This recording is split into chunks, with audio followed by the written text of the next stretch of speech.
Hey otakus, this chapter is emotional to say the least.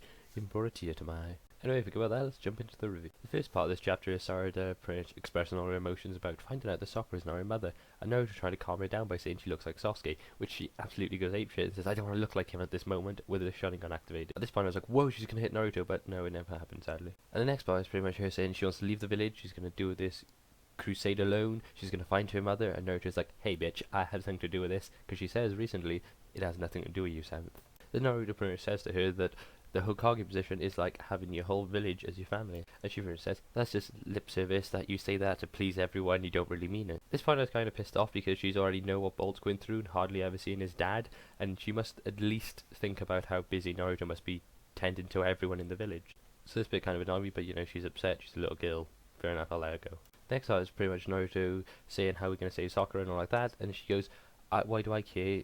We're not even related. I'm not gonna lie, before I even read the last few pages, this made me think about chapter 1 of Naruto. In the first volume, because he had nobody, and then look at him now, he had no family because they died saving his life. Spoiler, but if you're watching this you should have already read that bit.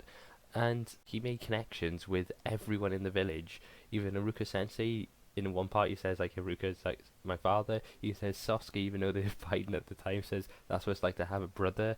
He knows what it's like to have like friends now, even though none of these people are related to him. And the next part is Naruto squeezing her arm and telling her the story about how he was young, he had nobody, sitting outside the school, everyone had their family cheering for them, saying congrats, he failed the exam. That's pretty much like the lowest point in his life, because he had no one, he had no connections at all. Yes, he had Haruka, but you gotta think about it, Haruka just failed him, so he must have felt betrayed. And the next page is all brought tears to my eyes. It's the part where Naruto steals the scroll and Haruka's fighting that crazy person. And even though they didn't show it in this chapter, I just had like the image of the guy throwing that giant shuriken at Naruto, and Haruka crouched over him, took the shuriken and crying, and saying to Naruto that he's not a monster, he cares about him. But I don't know why they didn't show it. I thought that'd be a good thing to show. But what I did show is the part where the guy tells Naruto he's the Jinchuriki, so the monster that destroyed the village is inside of him and taking over him. And he even tells him the fact that that monster killed Haruka's parents, who Haruka hates. The next part is Haruka saying, yeah, that thing was a monster, but that's not Naruto.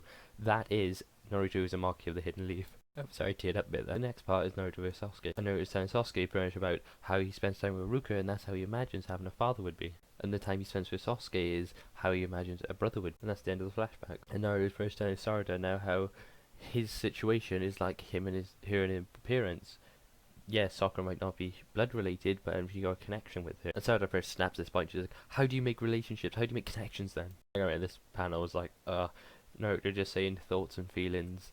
That's all you need. Next part is from Sarada thinking back to when she was a kid, how she didn't have Sasuke and how she only had Sakura, and when she was ill, Sakura was the person that took care of her, and she even asked Sakura, did she ever kiss daddy? And she goes, I thought it was something better, blushes, and then Sarada's like, mother's dirty. Which is well done. You just had us crying for the last 3 or 4 pages, and now you're having us laughing. That's a big change in like 2 pages. One thing I do have to mention is that Sakura pokes Sarada in the head, which is like what Itachi did to Sasuke when he was little. And then Sarada's saying, how can things ever go back to normal? And Naruto's saying, fake, real, it doesn't matter. Your feelings, that's what's real. And then she cries on her. It's like, let's go save your mother. Or not mother, because they're kind of not related. I'm confused now. No, he doesn't say that, but it'd be hilarious if he did. The last part of the chapter is pretty much Naruto and Sasuke going to go and find Sakura with the kids. And Sasuke accuses Naruto of upsetting the kids, even though he was kind of the one who upset Sakura. And at the very last page, it looks like Sakura is about to fight the Orochimaru clones, which would be absolutely badass. I want to see what new move she got. But sadly, I don't think that's going to happen, because I think Naruto and Sasuke will get there just in like halfway through a fight or something like that. And that's all I have for this review. What do you think about the chapter? Did you like it? Did you not like it? Did you think, oh my god, I should have more action in it? Or did you cry? Or did you not cry? That's the main one. Comment down below if you cried. No, like, oh yeah, you're a guy, you can't cry. Nope. Comment down below if you cried. Come on. I know most of you didn't. Like always, have a good day.